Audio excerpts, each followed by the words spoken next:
Hello, my name is Andrew Pang. Thanks for tuning in for another edition of CMS Forex News. Today is Tuesday, July 22nd, 2008.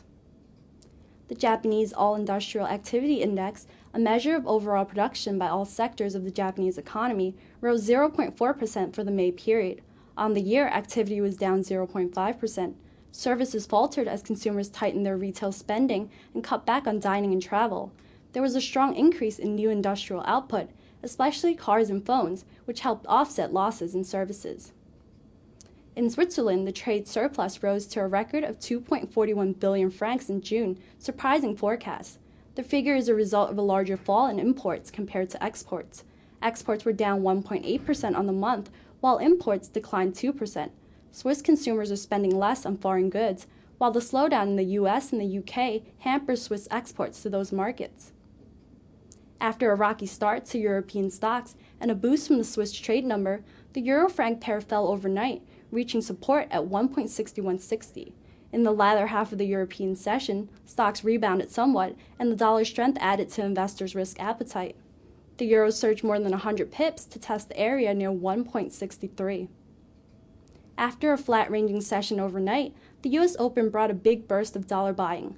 Dollar bulls were given ammunition from Philadelphia Fed Governor Plosser, who in a speech said that the Fed should raise interest rates sooner rather than later, as inflation is too high. The euro-dollar pair fell 160 pips to 1.5760. Another contributing factor to greenback strength was oil falling as much as $4. The dollar paired its losses to the pound from yesterday and overnight during the New York rally.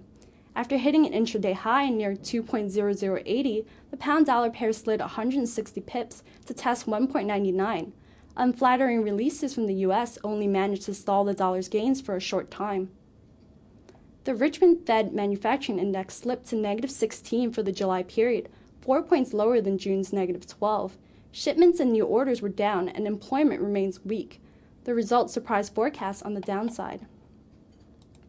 U.S. home prices fell 0.3% on a seasonally adjusted basis from April to May, according to the government's monthly house price index.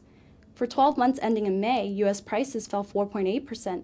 The monthly figure was better than expected, as certain regions, including the Pacific, the East Coast, and parts of the Midwest, showed improvement. In Canada, retail sales were up 0.4% in May, slower than the pace in April, and slightly below expectations. The report showed that the biggest jump came as a result of sales in the auto sector, though mainly a result of the 2.4% increase in gasoline station sales, a direct result of higher gasoline prices. The weaker Canadian retail sales figure, hawkish comments from Plosser, and lower oil prices worked to pressure the Canadian dollar, which weakened against the greenback. The U.S. dollar-Canadian dollar pair was up more than 100 pips from its level near parity at the start of the global session.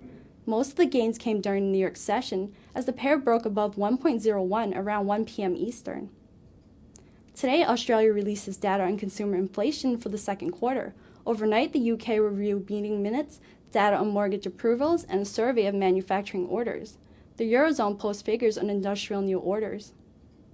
Tomorrow, Canada releases CPI data for June, and the U.S. Fed unveils its Beige Book, and the U.S. shows its weekly oil inventories. Tomorrow afternoon, the Reserve Bank of New Zealand will decide on rates and is expected to hold steady at 8.25%. And that wraps it up for the day in Forex News. Join us again right here at cmsfx.com.